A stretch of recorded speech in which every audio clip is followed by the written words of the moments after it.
আসসালামু আলাইকুম রহমতুল্লাহি বারাকাতু।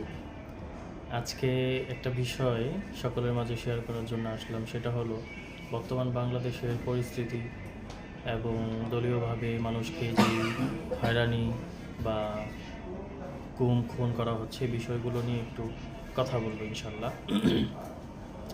আসলে আমাদের এই বিষয়গুলো কথা বলতে গেলে আমাদের পূর্বের যুগে চলে যেতে হবে, আমাদের সাহাবাদের যুগ এবং রাসূল সাল্লাল্লাহু আলাইহি ওয়াসাল্লামের যুগ।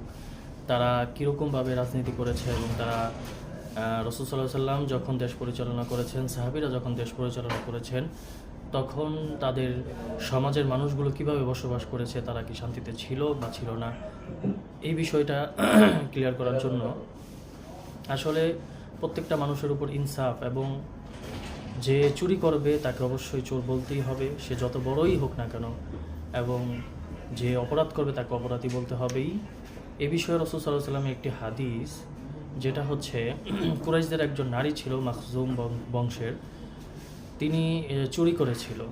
তো এই বিষয়ে রাসূল সাল্লাল্লাহু আলাইহি ওয়াসাল্লাম একটি দরবার নিয়েছিল যে তার কাছে, রাসূল সাল্লাল্লাহু আলাইহি ওয়াসাল্লামের কাছে এই নারীটার বিচার বিষয়ে কথা বলা হবে।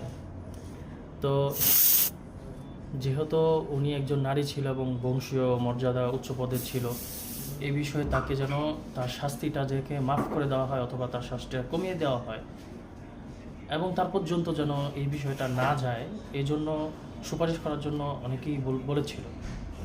তো কেউই সাহস পাচ্ছিল না। তখন রাসূল আয়েশা রাদিয়াল্লাহু তাআলা আনহা, ফাতেমা রাদিয়াল্লাহু তাআলা আনহা বলতেছিলেন যে এই বিষয়ে কথা বলবে কে রাসূল সাল্লাল্লাহু আলাইহি ওয়াসাল্লামের কাছে।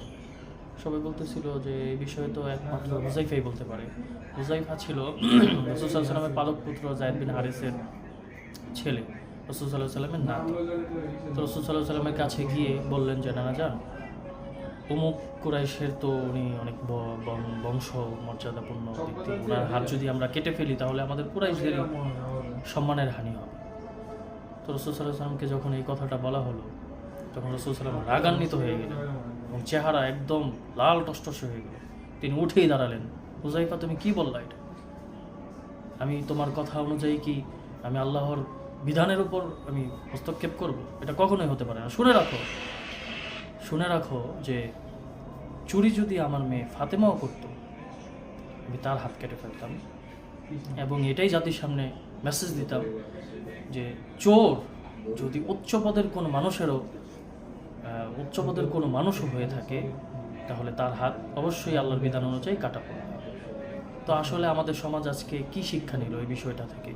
আমরা আজকে সমাজে দেখতেছি যে পরিমাণ খুন, মায়ের সামনে মেয়ের ধর্ষণ, প্রতিবেশীর সামনে মানুষ খুন হয়ে যাচ্ছে। আমরা কিছুদিন আগে যে দেখলাম সোহাগ হত্যা, মানুষ কিন্তু অবাধে চলাফেরা করতেছিল, অথচ মানুষের সামনেই পাথর মেরে তাকে হত্যা করা হয়েছে এবং মানুষের সামনে তার লাশের উপর, বুকের উপরে উঠে নাচানাচি করা হয়েছে। আসলে এই বিষয়ে কোরআন কি বলে? কোরআন বলছে উলাইকা কাল আনআম, মানুষরা একটা সময় এমন হয়ে যাবে যে চার পায়ের জন্তুর মতো হয়ে যাবে। এটা বলে আল্লাহ ক্ষান্ত থাকেননি, বলছে তার থেকেও অদম, তার থেকেও নিকৃষ্ট হয়ে যাবে। বালহুম আদল, বরং তারা এর থেকেও নিকৃষ্ট হয়ে যাবে। আসলে এটা আমরা তার প্রমাণ নিজের চোখে আজকে দেখতেছি এবং অনুধাবন করতেছি এবং বুঝতেছি যে আসলে বিষয়গুলো কেমন হচ্ছে। সমাজ আজকে যদি কোরআনের অনুযায়ী চলতো, সমাজ আজকে যদি হাদিস ফলো করে চলতো, তাহলে সমাজে এত অধপতন আসতো না। এরপরেও কিছু আলেম, যারা দরবারে আলেম, এই মানুষগুলো সমর্থন নিচ্ছেন, তাদেরকে বলবো আসলে আপনারা আপনাদের জাত চিনতে ভুলে গেছেন। রাসূল সাল্লাল্লাহু আলাইহি ওয়াসাল্লামের পরিপূর্ণ মেসেজ আপনাদের মধ্যে আছে অবশ্যই, কিন্তু টাকার লোভে আপনারা অন্ধ হয়ে যাচ্ছেন।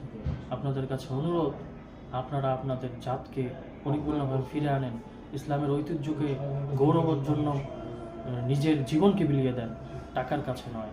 ইনশাআল্লাহ আজকে আমাদের যে সমাজের অধপতন, ইসলামকে আমরা যদি ক্ষমতায় নিতে পারি, ইসলাম যদি আমাদের দেশের সর্বোচ্চ পদে আসতে পারে, ইনশাআল্লাহ আমাদের দেশে শান্তি এবং শৃঙ্খলা ফিরে আসবে। আসসালামু আলাইকুম ওয়া রাহমাতুল্লাহ।